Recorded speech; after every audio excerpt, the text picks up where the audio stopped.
teve por usurpação o ser igual a Deus, mas aniquilou-se a si mesmo, tomando a forma de servo. E no mundo eclesiástico, a gente precisa compreender que a nossa lógica, o nosso raciocínio, ele é inverso, ele é na contramão do mundo. Muitas pessoas que estão sendo servidas pelos líderes pensam que os líderes são maiores, mas Cristo Jesus diz que somos menores. Quanto mais pensamos que estamos subindo degraus eclesiásticos, mais temos que descer na presença de Deus para nos mantermos ali. Porque mais difícil do que chegar é se manter. Mais difícil do que se tornar é permanecer naquela posição. Então, não somente no mundo eclesiástico, mas no mundo corporativo também, no trabalho, no mundo intelectual, pode incorrer de pessoas acreditarem a si somente os ganhos, os lucros e os objetivos alcançados, quando na verdade temos que reconhecer que é o Senhor que é dono de tudo, que direciona todas as coisas e que delega autoridade e que dá poder a quem Ele bem entender. Então, continuando, esse texto ele vai embasar a nossa lição para que a gente sempre possa voltar nele, lembrando, a gente tem que pensar como Cristo e a gente não pode deixar que o orgulho, a altivez, a prepotência, a arrogância, nada disso venha encher o nosso coração. E quer a gente seja pastor, líder, um líder de departamento ou somente uma pessoa que exerce influência dentro da igreja, a gente não se deixe levar por nenhum sentimento negativo que queira nos tirar da presença de Deus. Em tópico 1, a tentação por busca de poder. Para começar, no Gênesis, Deus disse ao primeiro casal: vocês vão dominar sobre todas as coisas. Adão, é você quem vai dar o nome aos animais, domine sobre os peixes, sobre os animais, sobre as aves. Então, Adão já tinha autoridade. Eva também já tinha, porque ela era coadjutora de Adão. No entanto, Satanás planta uma semente no coração de Eva: olha, você vai ser igual a Deus, você vai ser como Deus. E então surge essa tentação pelo poder. Isso não é novo nos dias de hoje, porque surgiu lá. Quando alguém em nosso meio é tentado por querer ser, querer aparecer, querer ter mais ou buscar mais alguma coisa, às vezes a pessoa termina fazendo ou buscando caminhos que desagradam a Deus, que ferem a honra, que ferem alguns princípios e valores cristãos por causa dessa busca por poder. E aí que está a tentação. São 3 aspectos interessantes que a gente precisa saber lidar: sexo, dinheiro e poder. Porque tudo isso Deus deixou para o homem.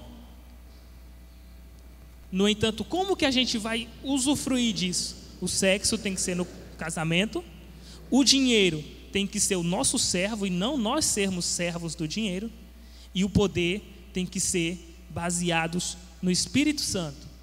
Se eu tenho alguém submisso a mim, eu tenho que ter esse pensamento de Cristo Jesus, tenho que tratá-lo como eu gostaria de ser tratado. A autoridade tem que ser exercida com brandura e tem que ser exercida na direção do Espírito Santo, como diz a verdade aplicada. É imprescindível que cuidemos também da nossa saúde emocional e deixemos-nos ser guiados pelo Espírito Santo. Então, às vezes, no exercício de cargos eclesiásticos ou de grandes corporações, a gente está ali no exercício do poder, a pessoa está no exercício do poder e deixa a sua saúde emocional de lado. A pressão é muito grande, porque são inúmeros que estão sob sua responsabilidade, e sempre haverá um maior do que ele que vai cobrá-lo. Se é o caso do pastor-presidente, tem o pastor-presidente estadual. Se é o estadual, tem o nacional. Se é o caso de um chefe de departamento, tem o gerente. Se é o gerente, tem o diretor-geral. Se é o diretor-geral, tem o CEO. E assim vai. Sempre haverá alguém a quem teremos de prestar conta. E a pressão é muito grande. E se não cuidarmos da nossa saúde emocional e não deixarmos o Espírito Santo de Deus guiar as nossas vidas, a gente pode terminar entrando em crise, nessas crises emocionais, enquanto estamos exercitando o poder ou a autoridade. Então, começando pela tentação, não é de hoje. Às vezes a pessoa chega, é recém-chegado. Eu conheci alguém que dizia o seguinte: eu fui chamado para ser cabeça e não cauda. Eu estou aqui como porteiro, mas eu vou ser pastor dessa igreja um dia. E assim, tudo bem, dependendo da maneira que a pessoa expressa isso. Mas agora, quando você nota que ela está expressando de uma maneira que ela busca isso, ela anseia por isso mais do que a salvação quase, é diferente. Ela está sendo tentada pelo poder. Ela vê naquilo um objetivo, ela busca naquilo um alvo. Aquilo para ela é tudo. E aí está a tentação. E às vezes uma pessoa como essa, ela começa a plantar picuinhas, a lançar discórdia, para que quem está em cima desça, para que ela ocupe a posição. Isso é muito grave. Chegar a este ponto é muito grave. E somente Deus tem o poder. Ele é onipotente. Em resumo, o tópico 1, a gente precisa compreender o seguinte: Deus, o Senhor Deus de Abraão, de Isaac e de Jacó, Ele é onipotente. Salmo 62, verso 11. Só o Senhor Deus tem o poder de criar, de preservar a coisa criada, de governar, de salvar, de julgar, de livrar e destruir totalmente. O versículo diz o seguinte: uma coisa disse Deus, 2 vezes a ouvi, que o poder pertence a Deus. Salmo 62, verso 11. Então, ele não divide a sua glória, o seu poderio com ninguém. A gente precisa reconhecer que ele é dono de tudo, Senhor de tudo, ele tem o controle de tudo e todo o poder pertence a ele. E até quando alguém quer reclamar de autoridades, ele diz: olha, as autoridades constituídas estão aí por permissão divina. Ah, mas a autoridade é ruim, então é porque o povo estava merecendo passar por esse momento. Agora o povo se arrependeu, então Deus permite uma autoridade boa que vai lhe trazer tempos de paz e de prosperidade. Exemplo claro a gente encontra em Juízes, na vida de Israel. Então, a gente precisa compreender que todo o poder pertence a Deus. E a gente jamais deve dizer que o que temos ou que conquistamos é por nós ou por nosso mérito ou por nossa força, mas sempre devolver a Deus toda a glória, entregar a Ele todo o poder, porque tudo pertence a Ele. O salmista Davi afirmou o seguinte: tua é, Senhor, a magnificência, o poder, a honra, a vitória, a majestade, porque teu é tudo quanto há nos céus e na terra, teu é, Senhor, o reino. Em 1 Crônicas 29, 11, já nos últimos dias do seu reinado, antes de ceder o trono a Salomão, seu filho, ele faz uma obra interessante. Ele já havia arrecadado muitos tesouros para ser aplicado no novo templo. talentos de ouro, de prata, de bronze, de metais preciosos e pedras. E aí ele diz: isso aqui ainda não é suficiente. Do meu tesouro pessoal eu ainda vou dar mais tantos 1000 talentos de ouro, de prata e de bronze. E aí, com esse exemplo, ele pergunta: dentre os maiorais, tem alguém aí que vai ajudar também? E aí o povo se reúne e traz mais uma grande oferta. Tudo isso para começar o templo no reinado futuro de Salomão. Quando ele vê que o povo abriu o coração e se entregou totalmente para aquela obra, ele então recita estes versos: Tua é, Senhor, a magnificência e o poder e a honra e a vitória e a majestade, porque teu é tudo quanto há nos céus e na terra. Teu é, Senhor, o reino. Então ele já estava passando o seu reinado. Salomão viria no seu lugar, mas Davi estava confiante que o reino eterno pertence somente ao Senhor. No início ele pensava que aquelas ofertas não daria, mas o povo se reúne e contribui com um coração alegre, e ele então acredita ao Senhor, dizendo: Senhor, todas essas coisas pertencem a Ti, porque Teu é os céus e a terra, tudo pertence a Ti. Então até mesmo quando a gente ganha ou recebe alguma coisa, ou quando a gente doa, a gente jamais deve acreditar isso a mim, a fulano, a terceiros, porque tudo isso provém de Deus. E o salmista deixa claro. Então, homem ou mulher algum pode ter o que só Deus tem, isto é, todo o poder.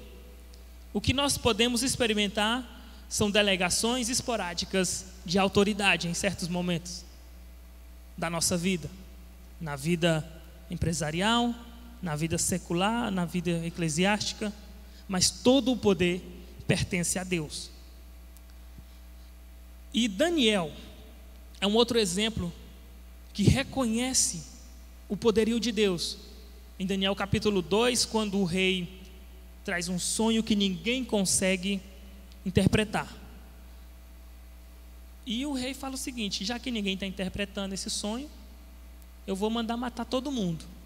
Aí os caldeus e os babilônicos diziam o seguinte: mas o que você está pedindo é impossível. Se você contar o sonho, a gente dá a interpretação. E ele dizia o seguinte: mas aí fica fácil demais para vocês, porque o que vocês disserem eu vou ter que acreditar. Agora, se vocês me disserem o sonho que eu sonhei e a sua interpretação, aí eu sei que é verdade a interpretação. O raciocínio dele está certo, né? Não está errado.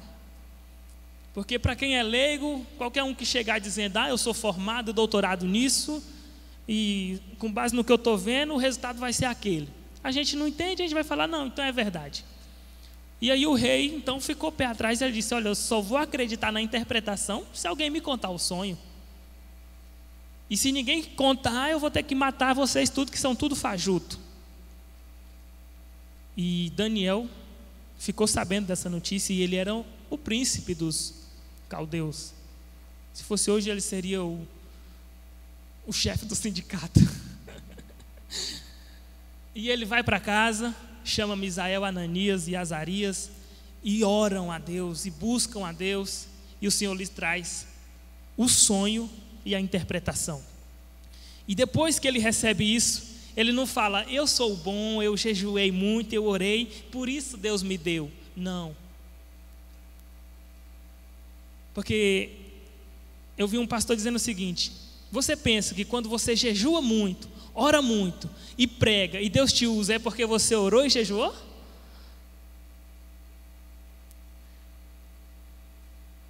Porque senão a honra seria somente nossa também, não é? É simplesmente uma obrigação, um dever nosso. Então ele acredita a Deus, tudo que ele recebeu, ele diz: seja bendito o nome de Deus para todo sempre, porque dele é a sabedoria e a força. Ele muda os tempos e as horas, ele remove os reis e estabelece os reis. Ele dá sabedoria aos sábios e ciência aos entendidos. Ele revela o profundo e o escondido, conhece o que está em trevas, e com ele mora a luz.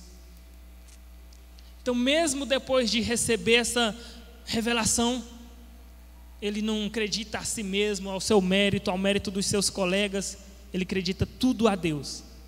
E estes exemplos devem ser seguidos por nós, Igreja de Cristo. E devemos devolver a Deus toda a honra, toda a glória, todo o louvor.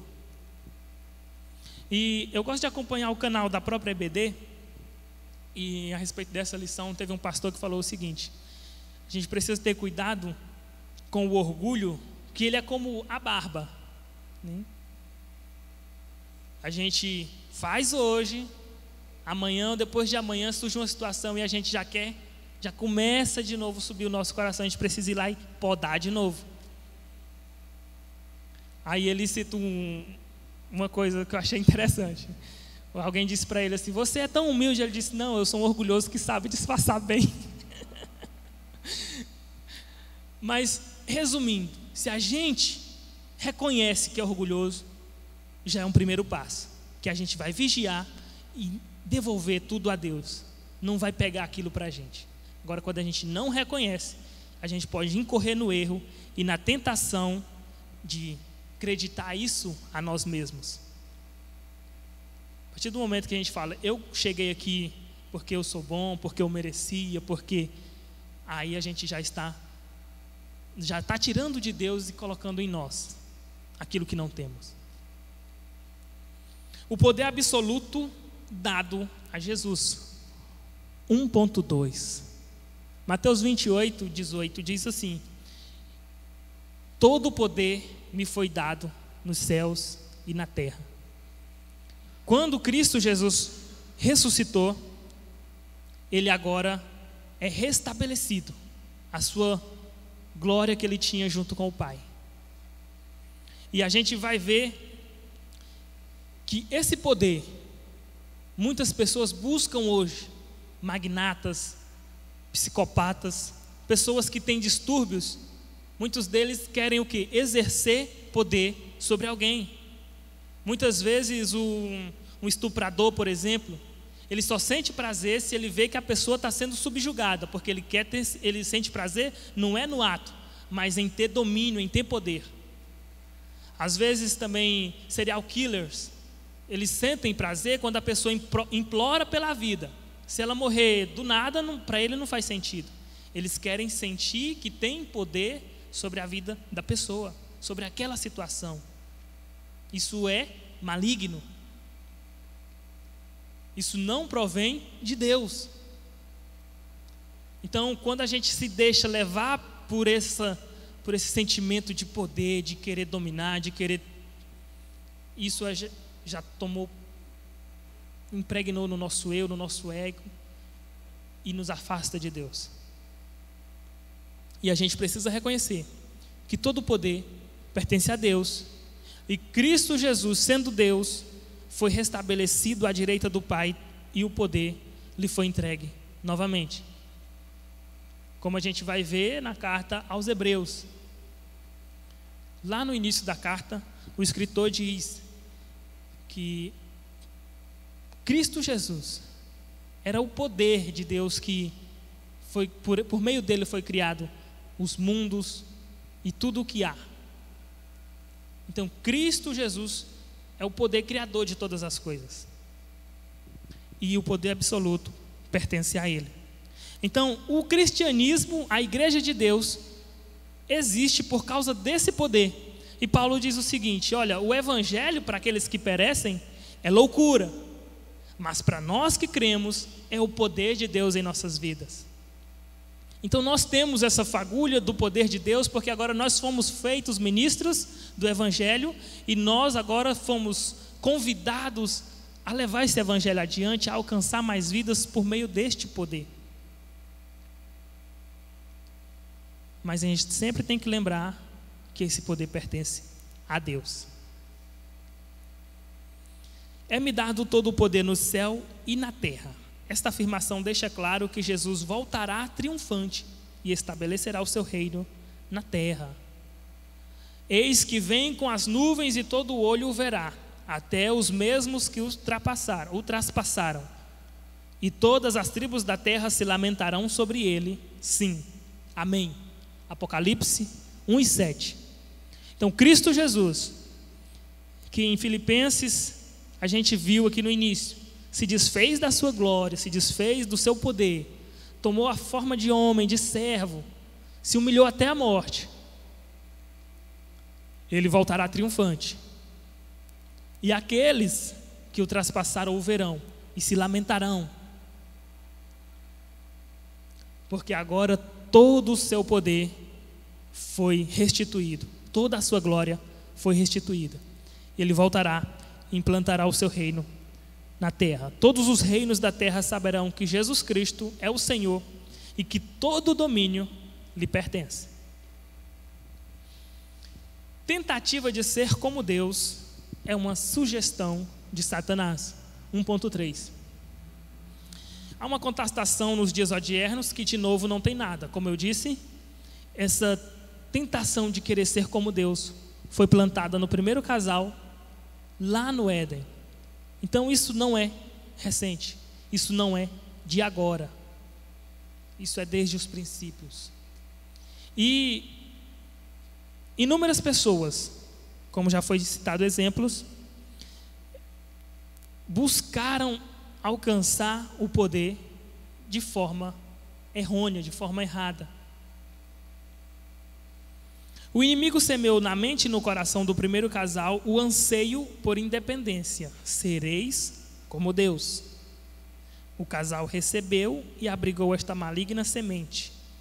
Ser mais, ter mais, conhecer mais. Porque eles já tinham, eles já conheciam, como foi dito, eles já tinham domínio sobre todas as coisas.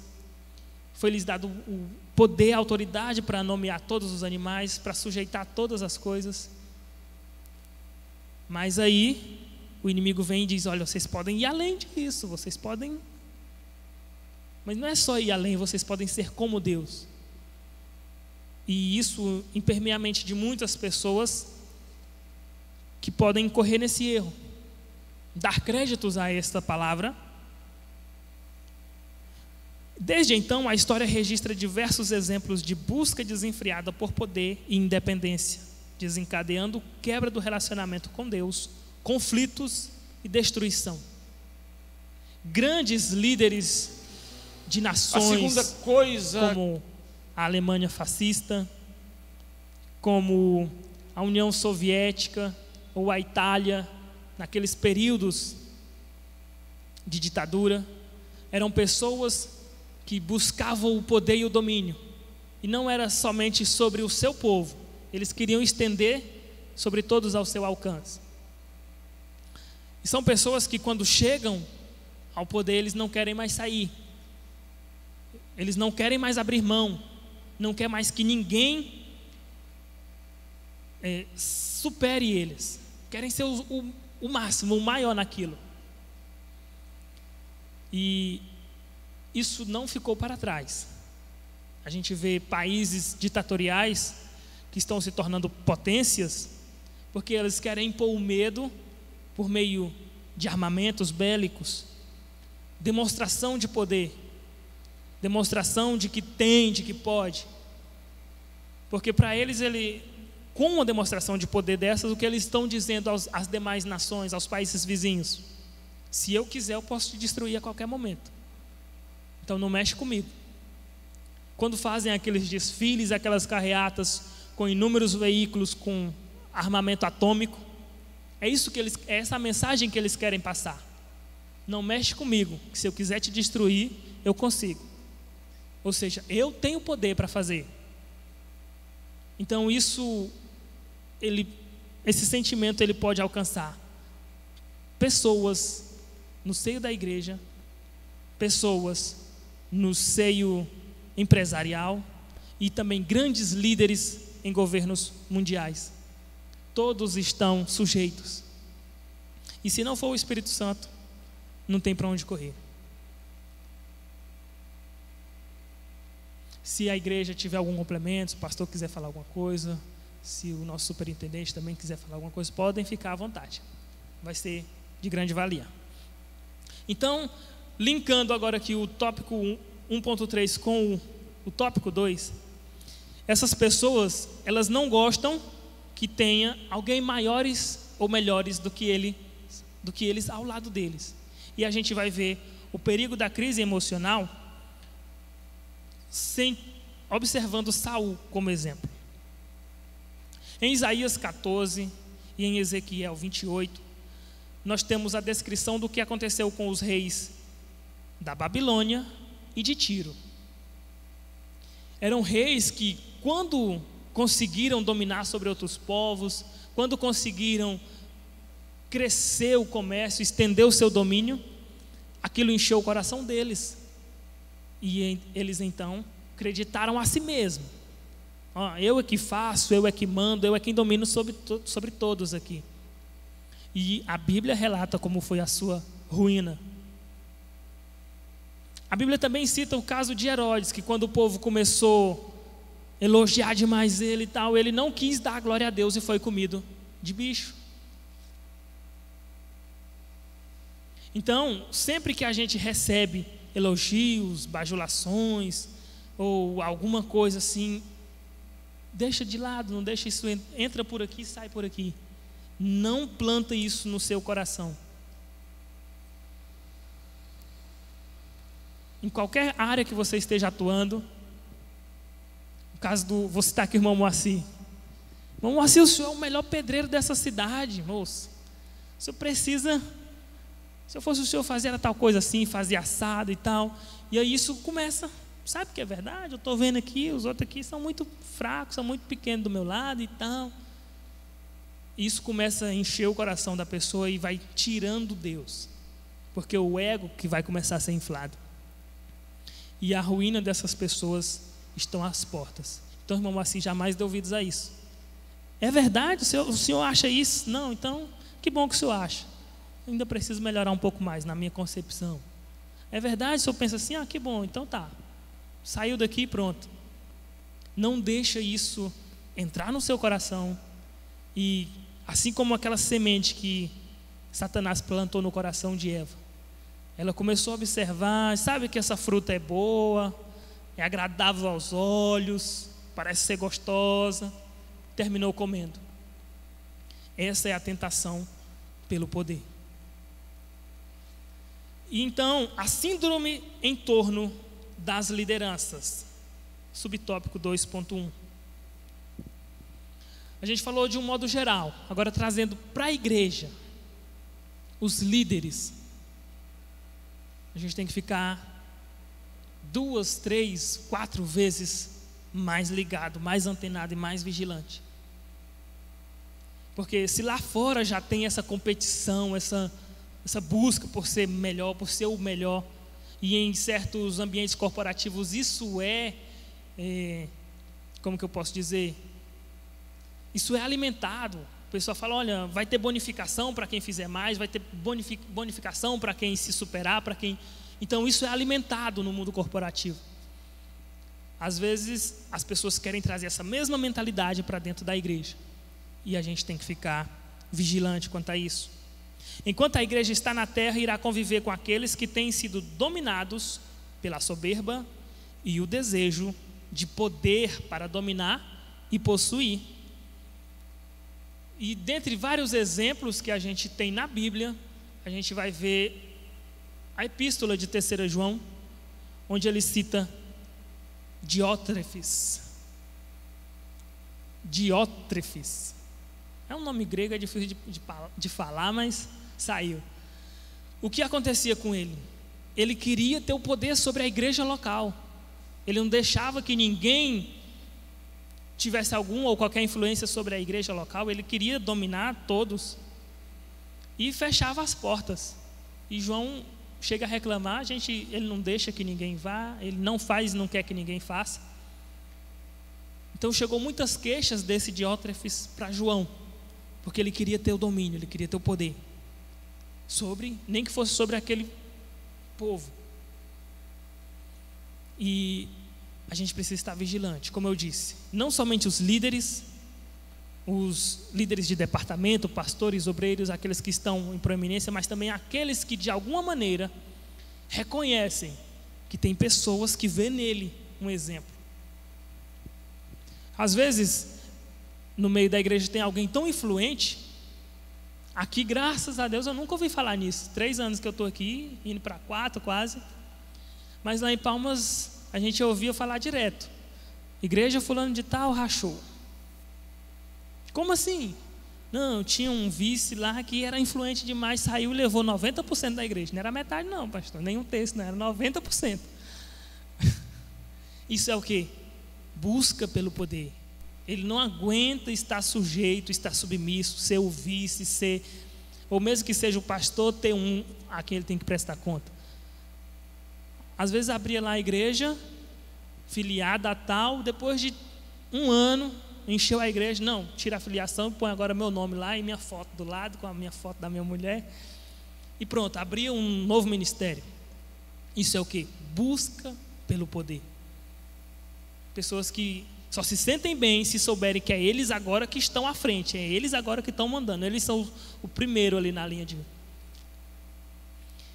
Então, a gente precisa fugir disso no meio da igreja. Pedro também escreveu sobre a atitude adequada dos que exercem a liderança no rebanho do Senhor. 1 Pedro 5 e versículo 3 diz o seguinte: nem como tendo domínio sobre a herança de Deus, mas servindo de exemplo ao rebanho. Então, aqui no meio eclesiástico, no meio da igreja de Deus, como eu disse lá no início, é diferente. Quanto mais alto a gente pensa que está, mais baixo a gente deve estar aos pés de Cristo. E se o diácono serve, eu já aprendi isso aqui, o presbítero serve ao servo, e o evangelista serve ao servo do servo, e o pastor vai servir a todos. Então, a visão da igreja é diferente da visão corporativa e do mundo lá fora. E como eu citei no tópico 2, a gente vai falar agora de Saul. Saul, ele tinha tudo para dar certo. Tópico 2.2. No início ele se mostrou indigno, incapaz de receber a coroa.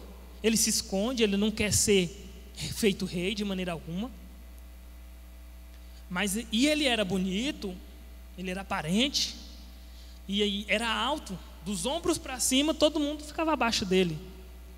Então, quando falou, quem vai ser o rei? Ele se sobressaiu lá no fundo, ele teve que correr e se esconder atrás das bagagens. Era alto, era forte, era bonito, tinha tudo para... E profetizou, chegou a profetizar, sentiu a presença do Espírito Santo algumas vezes. Então ele começou bem, e tinha o profeta do lado. Samuel estava ali do lado, podia dar as diretrizes e tudo, tinha tudo para dar certo. No entanto, quando ele chegou lá no poder, e as moças cantaram, Saul matou seus milhares, Davi, porém, 10 milhares. Isso para ele, não... Como assim? Eu sou o rei, estão acreditando mais a esse que chegou agora aqui, só porque matou um gigante? Claro que não foi só depois que ele matou um gigante. Ele saía e entrava das guerras, e aí as mulheres cantavam isso quando ele voltava das vitórias. Aí isso foi enchendo o coração de Saul de ira, e agora ele começou a perseguir Davi. Então ele não soube lidar com isso. E a gente já vai notar que Davi foi totalmente o contrário. Davi, ele fazia era buscar se cercar dos melhores. E a Bíblia cita os valentes de Davi. Teve várias pessoas que mataram gigantes também. Homens de não sei quantas estaturas, com 6 dedos. Se a gente for ler os gigantes, os valentes de Davi, um que sozinho matou 300 com a lança de tecelão, outro que matou não sei quantos com uma pena. E aí foi. Ou seja, Davi, ele tinha um emocional diferente, uma maneira diferente de lidar com quem era melhor do que ele. Ele buscava cercar-se de pessoas que sabiam mais do que ele, que tinham mais poder do que ele. E ele não se sentia inseguro com isso. Ele sabia que a unção estava sobre a vida dele, que a liderança era dele, e que o Senhor estava com ele, diferentemente de Saul. Saul, por causa de uma canção e por causa de um só, deixou para trás tudo, abriu mão de tudo e foi perseguir aquele. Então a gente precisa aprender com essa história o seguinte: não é a maneira que a gente começa. Às vezes a gente pode começar bem, como foi o caso de Saul, mas terminou de uma forma desastrosa. Então, se a gente puder começar bem, amém. Vamos batalhar para terminar melhor ainda. A gente precisa estar atento à maneira que vamos terminar. Que legado a gente vai deixar? Segundo as palavras do próprio Saul, este sentia-se indigno de ocupar o cargo de rei no dia da coroação. Uma vez escolhido rei, Saul tinha unção de Deus, apoio do povo, características pessoais de liderança, tinha tudo para dar certo, além da amizade do profeta Samuel. Tudo estava em suas mãos, era só governar com temor e obediência a Deus. Porém, a gente viu que o fim foi trágico. Na batalha dos filisteus, Samuel se ausenta e pede a Saul que espere 7 dias. E aqui a gente vai ver outra crise emocional que Saul passa. O povo começa agora a reclamar: não, o profeta está demorando. Já estava nos 7 dias, estava chegando a hora do sacrifício, mas o profeta não chegou. E o povo ficava: olha, o profeta não vai chegar é o 8º dia e esse profeta não vem, a gente precisa guerrear. E Israel tinha o seguinte: a gente só vai guerrear depois que sacrificar a Deus, porque se a gente vencer, a glória é dele, mas se a gente perder, foi ele que permitiu também. Davi, sempre que saía, consultava o profeta: e aí, a gente vai, com quantos a gente pode ir? Então Israel tinha isso inicialmente. E aí o povo começou no ouvido de Saul: vamos, a gente tem que guerrear, porque senão o povo vai chegar e a gente vai perder essa guerra. E aí Saul, impaciente, não esperou o profeta, ele mesmo sacrificou. Terminou de sacrificar, parece que Samuel estava escondido, né? Esperando, deixa ele sacrificar ali. Na hora que ele terminou de sacrificar, o profeta chega. E aí a gente vê mais uma característica negativa de Saul enquanto estava no poder. Não queria que tivesse pessoas melhores do que ele ao seu lado. Era insubmisso à voz da autoridade eclesiástica, impaciente. Pressionado pela desistência de alguns homens, Saul perde a paciência e oferece o sacrifício antes do tempo. Quando Samuel chega, repreende-o e chama de tolo. E aqui a gente vê aquela famosa frase: melhor coisa é obedecer do que sacrificar. Não adianta fazer sacrifício de tolo. Se você fizer um sacrifício em desobediência à liderança, à palavra, é sacrifício de tolo. É melhor obedecer do que sacrificar. John Haggai, sobre o princípio da autoridade no exercício da liderança, fala o seguinte: como todos os princípios da liderança, o autocontrole deve ser cuidadosamente desenvolvido e cultivado. Consegue-se isso por meio da dependência de Deus, de uma vida de disciplina, tomando decisões antecipadamente, aceitando as adversidades com gratidão, dominando o gênio, controlando os pensamentos e deixando que o Espírito Santo habite em nós. Então, não é fácil você, na liderança, obter o autocontrole. São muitas etapas e muitos princípios. São poucos e seletos aqueles que conseguem ter o autocontrole. Tem pessoas que já sabem que são descontrolados, eles já fogem de situações que podem lhe sair do controle, porque ele já sabe: se chegar em determinado ponto, eu não sei o que eu vou fazer, então eu evito tal situação. É uma maneira de alcançar o autocontrole, fugir já de situações que podem lhe trazer reações ou lhe desencadear reações que você não sabe como vai reagir. Então, o domínio do Espírito Santo possibilita o autocontrole que Deus exige de nós e de que precisamos para uma boa liderança. E, infelizmente, faltou na vida de Saul o autocontrole. Para finalizarmos, nós vamos agora ao tópico 3. A crise emocional e a inversão de valores.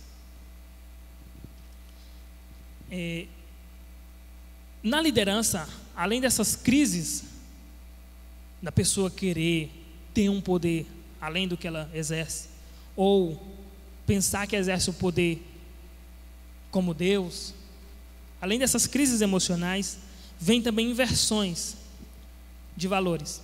Uma liderança mais apegada com o fazer em detrimento do relacionar-se, mais apegada com o ter em detrimento do ser, viverá crises emocionais das quais gerará empatia e afastamento das revelações de Deus e dos seus propósitos.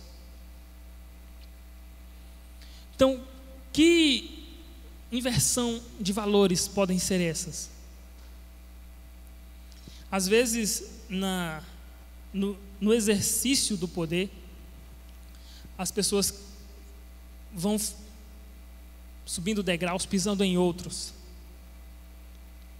E aí, os princípios cristãos da honra, da submissão, vai sendo deixado de lado, vai sendo invertido.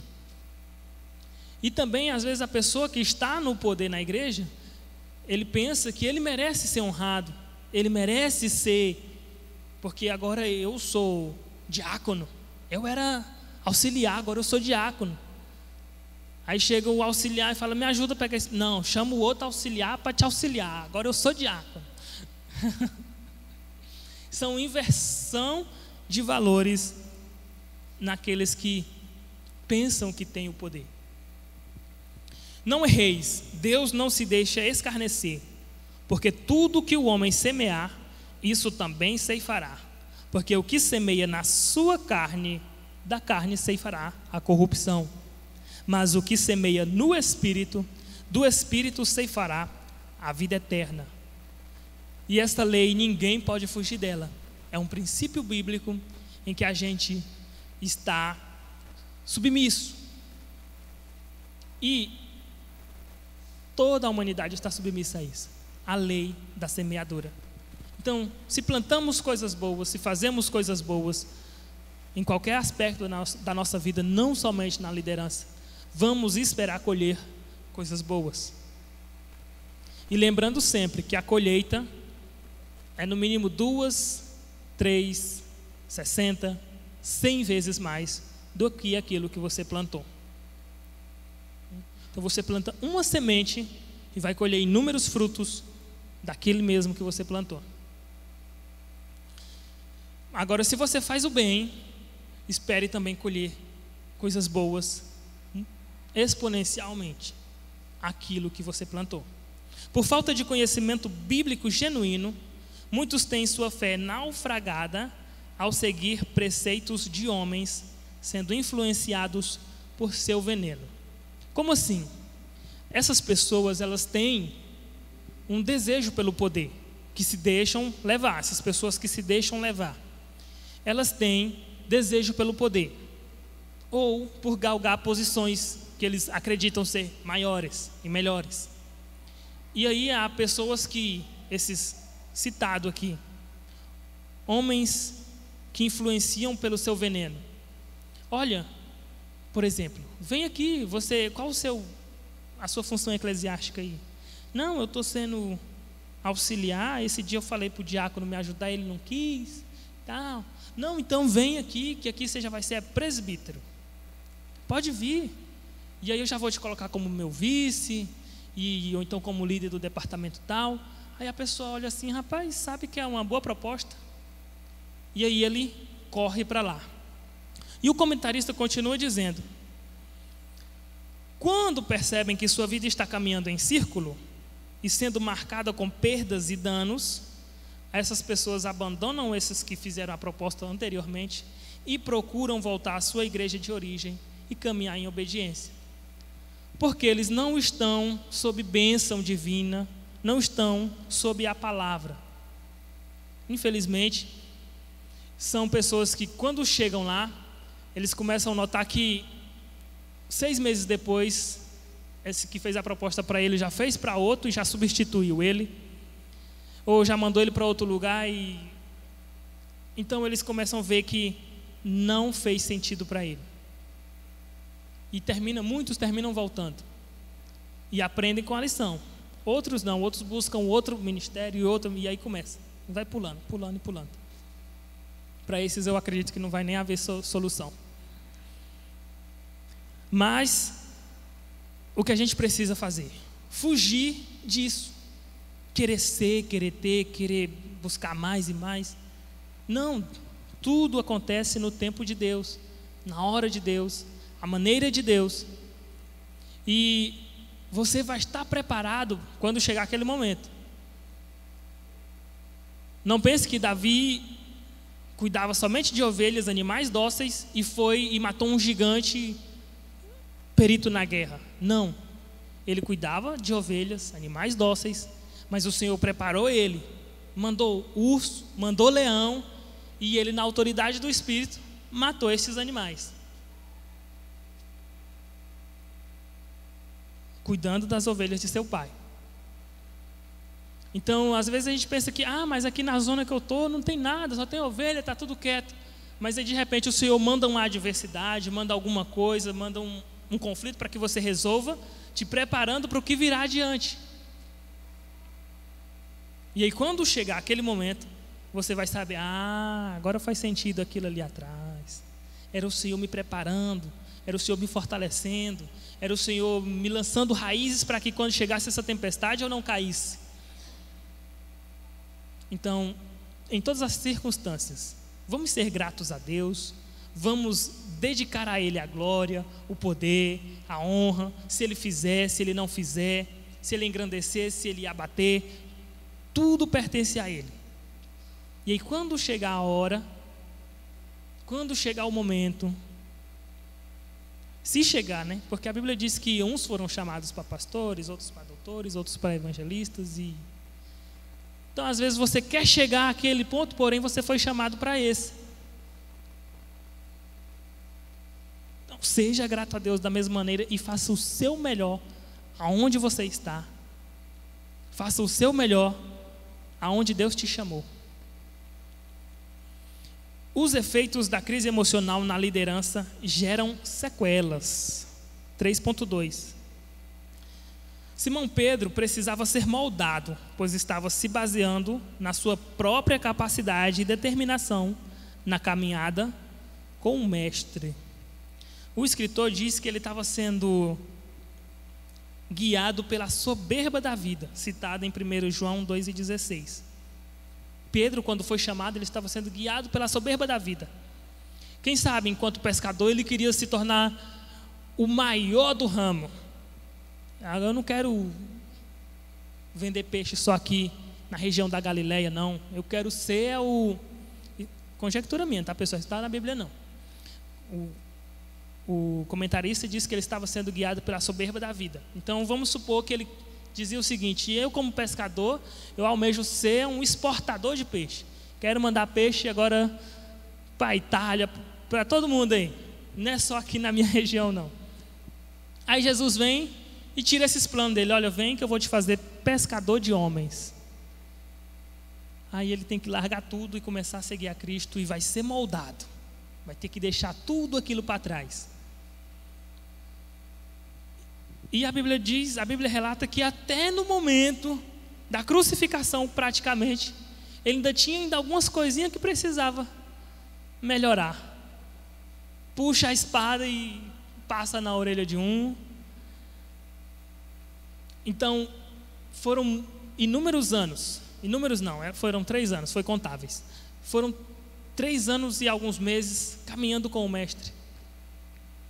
E ainda assim, tinha alguma coisinha que precisava ser moldada. E nós, quantos anos temos de fé e quantos anos temos de caminhada com Deus? Às vezes temos 50 anos de fé. Tem 50 anos que eu aceitei a Cristo. Mas só nos últimos 5 anos que eu comecei a ler, comecei a orar, comecei a jejuar, comecei a andar com Cristo.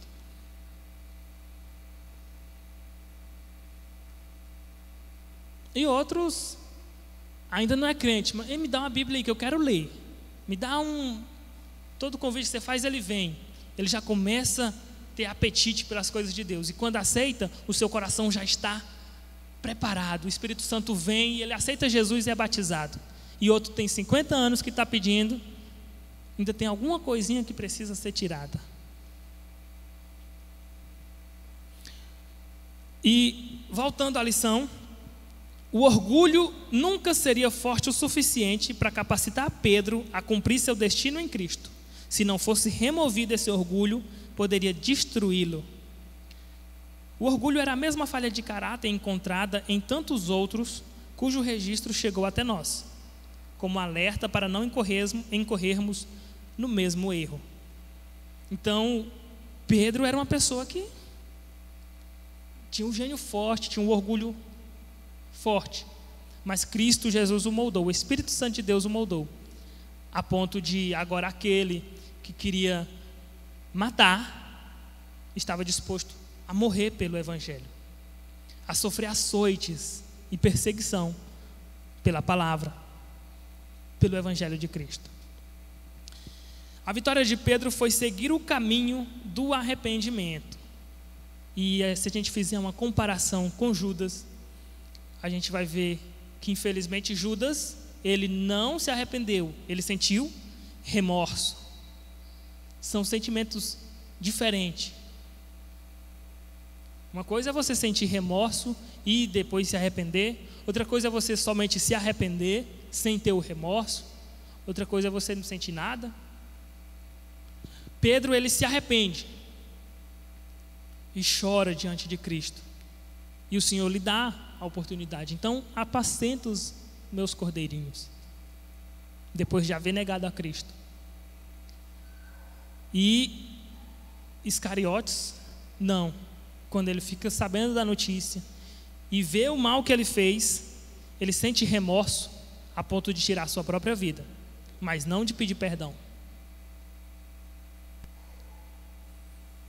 E Pedro encontrou a vitória fazendo isso. Na primeira ocasião em que ele reencontra a Cristo e tem essa oportunidade, ele se arrepende.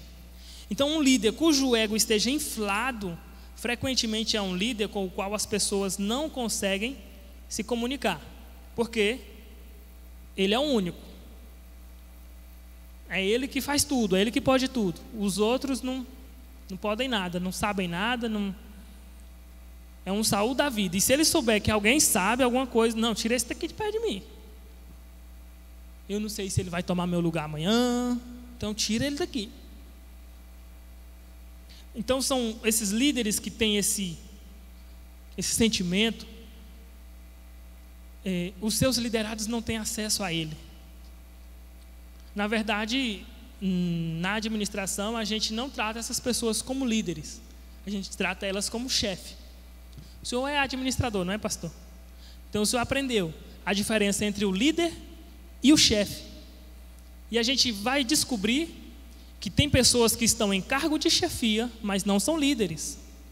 E tem pessoas que não estão no cargo da chefia, mas exercem liderança onde eles estão.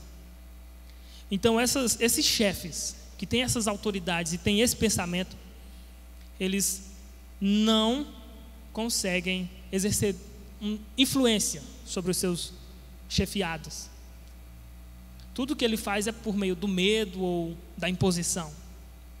E não porque as pessoas, não, fulano falou, eu preciso fazer porque eu sinto que é bom, que isso vai ser útil, que isso vai trazer retorno. Não, eu só faço porque é o jeito, porque é obrigação, porque se eu não fizer vai ter tal consequência. Aí é diferente. Nesse cenário, a comunicação fica mais verticalizada. É só entre a liderança. Não é horizontal. O líder não comunica com os liderados e os liderados não comunicam com ele. Não há aquela troca.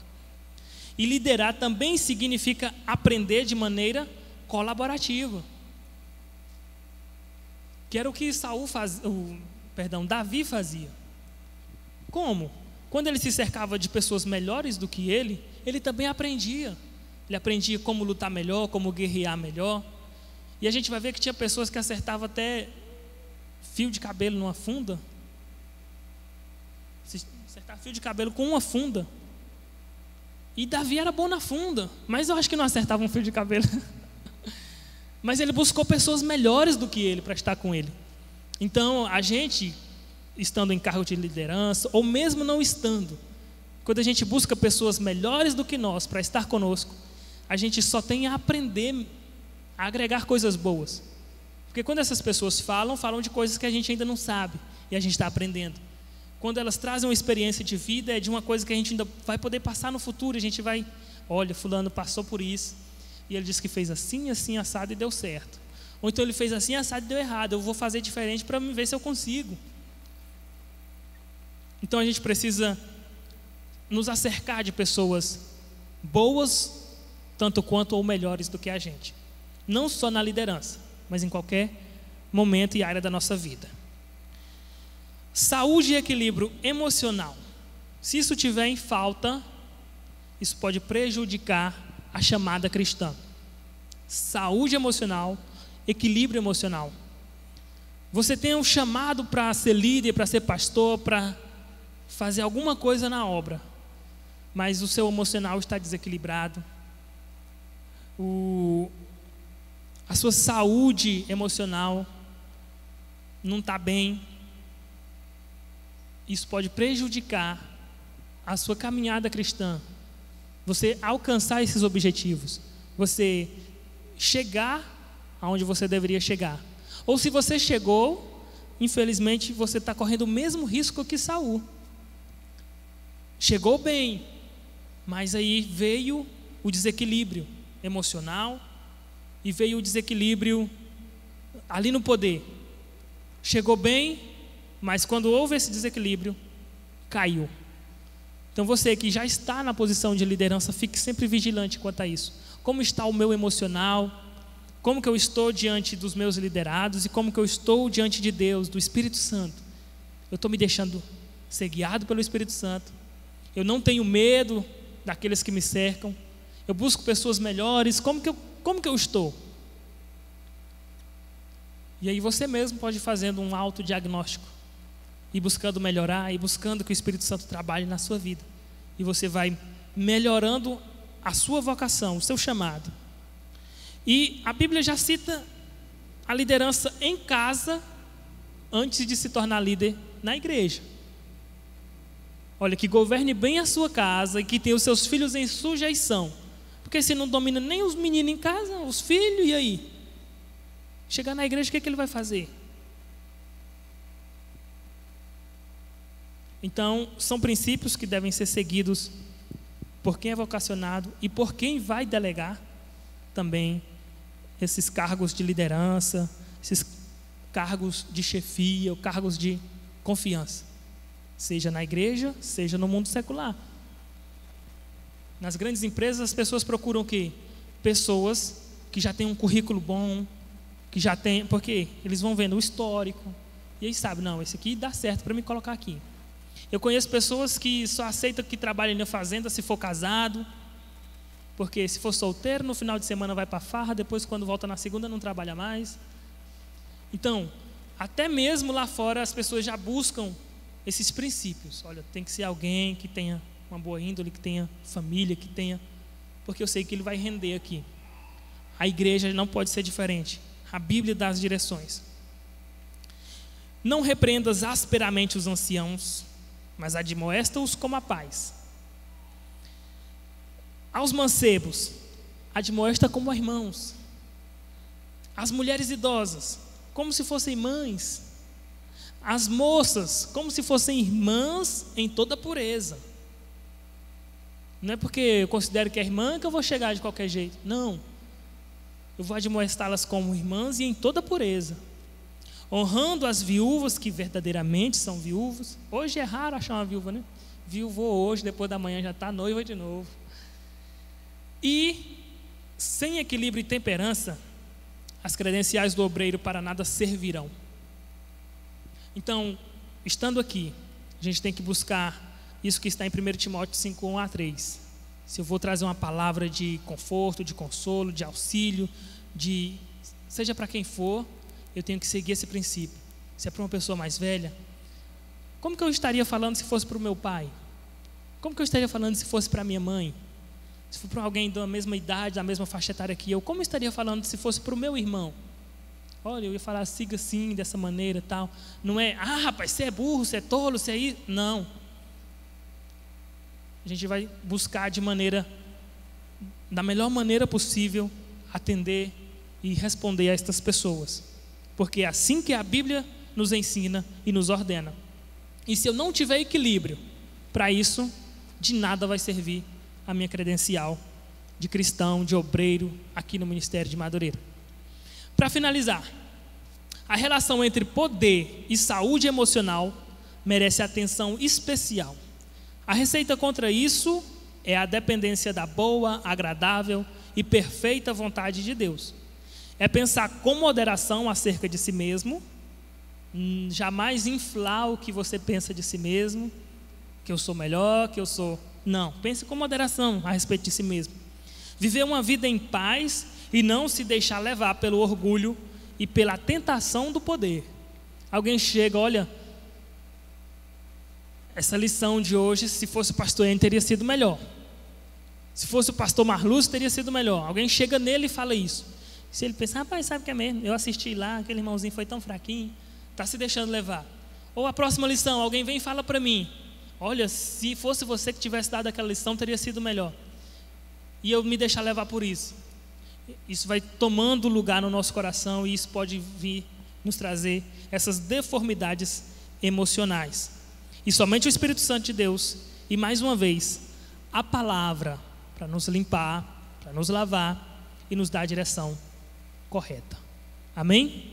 Eu agradeço a Deus por essa rica oportunidade que o Espírito Santo tenha falado ao coração da igreja.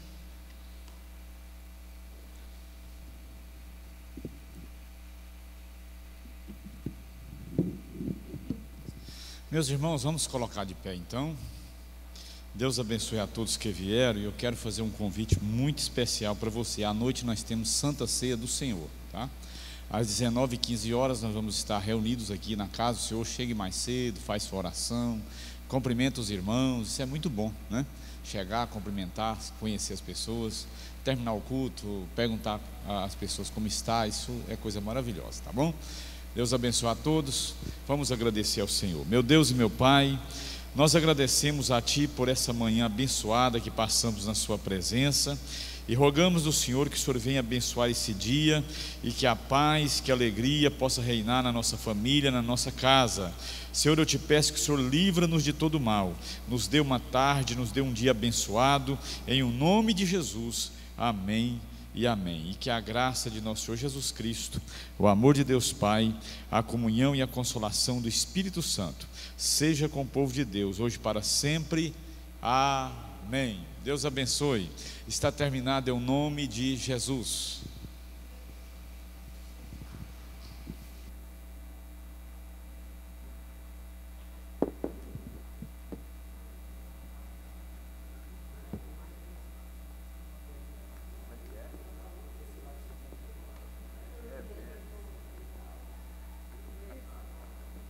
Saber que eu ia ter um crítico.